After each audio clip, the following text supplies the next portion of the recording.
dëkk boo xamante ni 3 fleuves la am 300 espèces de poissons. am 720 kilomètres de côte.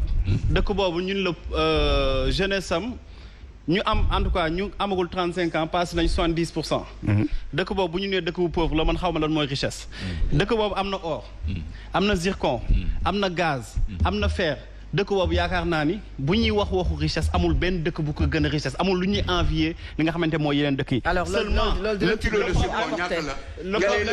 de surplus ñaata la. le problème ne se trouve pas ci ay prix de zircon. ma wax la zircon jarul problème bi xam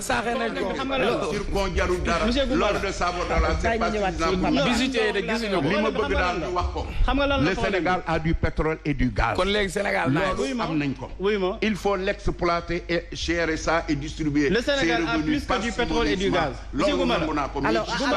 et les accords de pêche. Et les accords de pêche existent même avec le Maroc. Ça a toujours existé. Les accords de pêche. S'il vous plaît. Ñu sonal. waaw d'accord leen rek non pas madame. J'aurais bien voulu madame. Non, may ma papa s'il vous plaît monsieur Goumbala. Non, may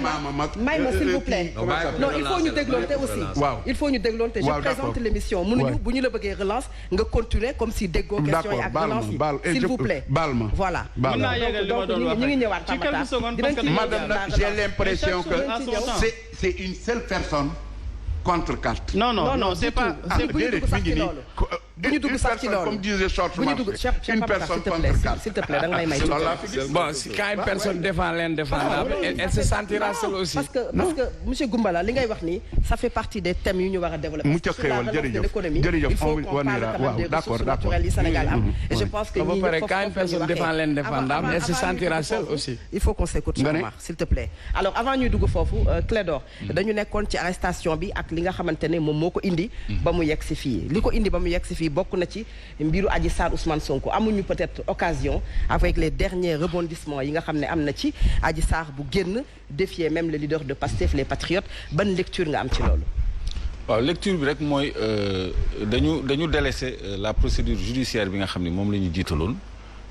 pour favoriser ay objectifs de communication ci période boo xam ne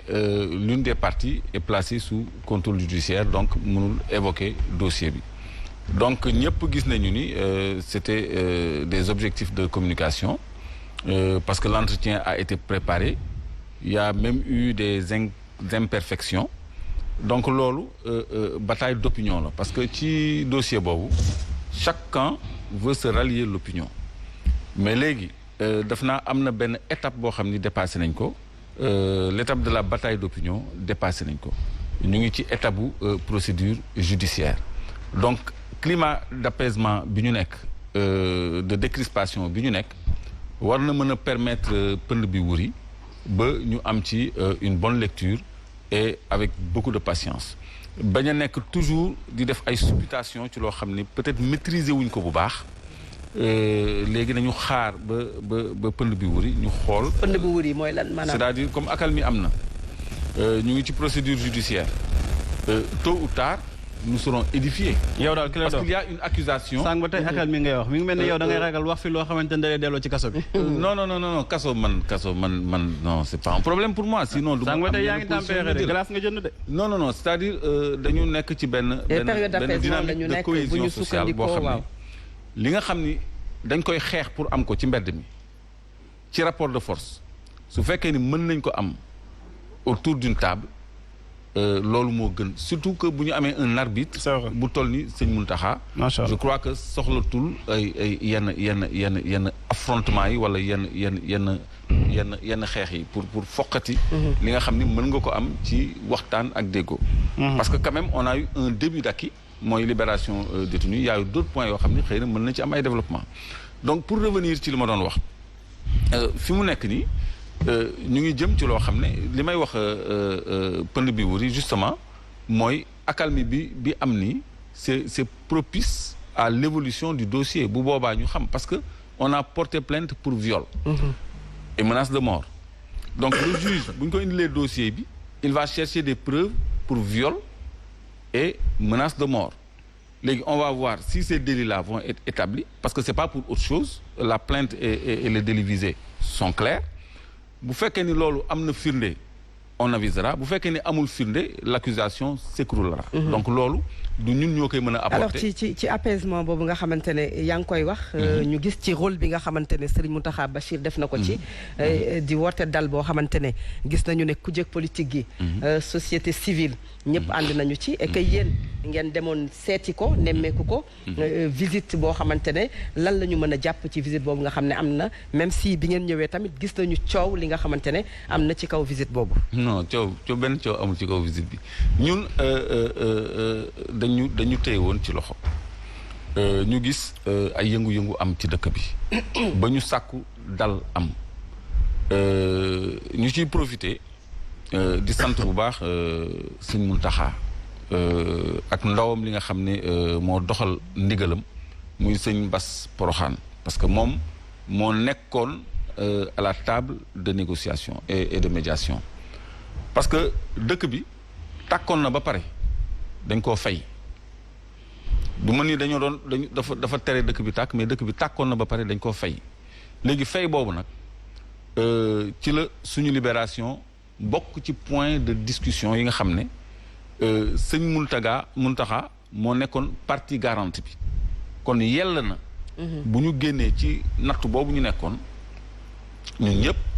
ñu dem ba ci moom gërëm ko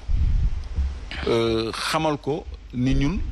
jëfee nañu pare nañu pour jëfee ndigalam suñu kuddu ràcc na jàmm mais ci kaw ñu wàccoo ku ci nekk wàccoo ak diggéem parce que opposition bi diggéem mooy lan mooy lépp luy fitna ak manifestation ñu teg ko ci suuf ci jamono joo xam ne askan wi dafa jekku parce que rapport de force am na ak nguur gi ñeenti fan yu tàng jër nguur gi li mu am yëpp génnee na ko génnee na police génnee na gendarmerie génnee na armée génnee na ay samba boy ay nervi jëfandikoo na justice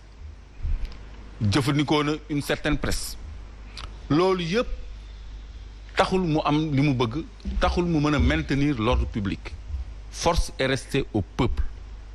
kon loolu moo tax ma ni peuple bi moo nekkoon en position de force ci négociation yi parce que en face ils ont utilisé toutes leurs cartes ça n'a servi à rien du tout le peuple est demeuré souverain lecture boobu le président Macky Sall am contrairement à son ministre de l'Intérieur qui est venu jouer les sérieux di ñu menacer di accuser de terrorisme et où Macky Sall dafa jël son contre-pied appelé presque à l'apaisement en disant avoir compris le mal-vivre de la jeunesse au moment où ces autres ministres accusaient les populations de terrorisme. Alors par rapport à la visite ci xalif bi ñu jàpp ne peut-être. léegi pour dellu ci visite bi. waaw visite cant ak ngërëm la. loolu lu reconnaissance boobu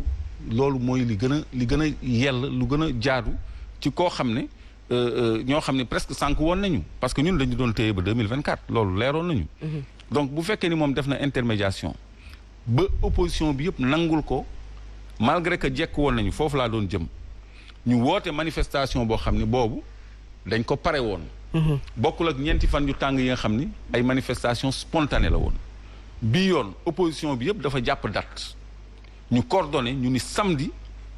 dañuy génn nangu suñu baat. donc loolu la sëñ Mountakha empêché